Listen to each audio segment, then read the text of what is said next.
अयोध्या कांड। राजतिलक की घोषणा की कथा। कैकेय पहुंचकर भरत अपने भाई शत्रुघ्न के साथ आनंद पूर्वक अपने दिन व्यतीत करने लगे। भरत के मामा अश्वपति उनसे उतना ही प्रेम करते थे जितना कि उनके पिता राजा दशरथ। मामा के इस स्नेह के कारण उन्हें यही लगता था मानो वे ननिहाल में न होकर अयोध्या में हो। इतने पर भी उन्हें समय समय पर अपने पिता का स्मरण हो आता था और वे उनके दर्शनों के लिए आतुर हो उठते थे। राजा दशरथ की भी यही दशा थी। यद्यपि राम और लक्ष्मण उनके पास रहते हुए सदैव उनकी सेवा में संलग्न रहते थे, फिर भी वे भरत और शत्रुघ्न से मिलने के लिए अनेक बार व्याकुल हो उठते थे। समय व्यतीत होने के साथ राम के सद्गुणों का निरंतर विस्तार होते जा रहा था। राजकाज से समय निकालकर आध्यात्मिक स्वाध्याय करते थे। वेदों का सांगोपांग अध्ययन करना और सूत्रों के रहस्यों का समझकर उन पर मनन करना उनका स्वभाव बन गया था। दुखियों पर दया और दुष्टों का दमन करने के लिए सदैव तत्पर रहते थे। वे जितने दयालु थे उससे भी कई गुना कठोर वे दुष्टों को दंड देने में थे। वे न केवल मंत्रियों की नीतियुक्त बातें ही सुनते थे बल्कि अपनी ओर से भी उन्हें तर्कसम्मत अकाट्य युक्तियां प्रस्तुत करके परामर्श भी दिया करते थे। अनेक युद्धों में उन्होंने सेनापति का दायित्व संभाल कर दुर्धर्ष शत्रुओं को अपने पराक्रम से परास्त किया था। जिस स्थान में भी वे भ्रमण और देशाटन के लिए गए वहां के प्रचलित रीति रिवाजों, सांस्कृतिक धारणाओं का अध्ययन किया, उन्हें समझा और उनको यथोचित सम्मान दिया।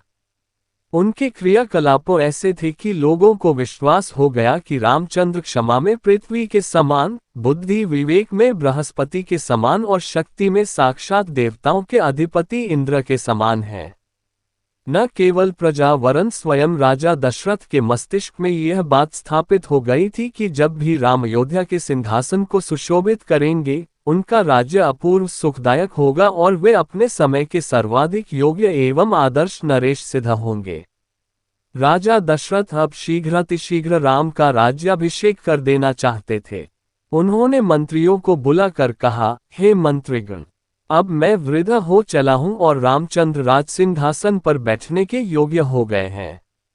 मेरी प्रबल इच्छा है कि शीघ्रातिशीघ्र राम का अभिषेक कर दूं।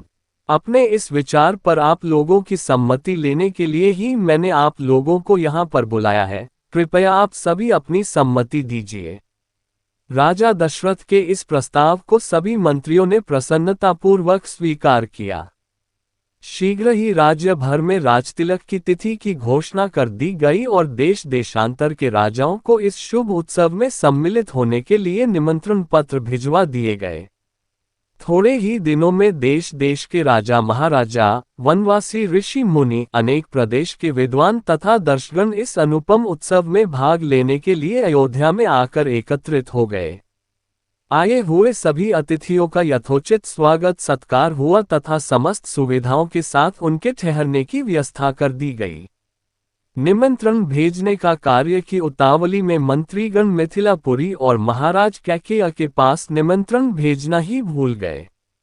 राजतिलक के केवल 2 दिवस पूर्व ही मंत्रियों को इसका ध्यान आया। वे अत्यंत चिंतित हो गए और डरते डरते अपनी भूल के विषय में महाराज दशरथ को बताया। ये सुनकर महाराज को बहुत दुख हुआ, किंतु अब कर ही क्या सकते थे। सभी अतिथि आ चुके थे, इसलिए राजतिलक की तिथि को टाला भी नहीं जा सकता था। अतएव वे बोले, अब जो हुआ सो हुआ, परंतु बात बड़ी अनुचित हुई है। अस्तु वे लोग घर के ही आदमी हैं, उन्हें बाद में सारी स्थिति समझाकर मना लिया जाएगा।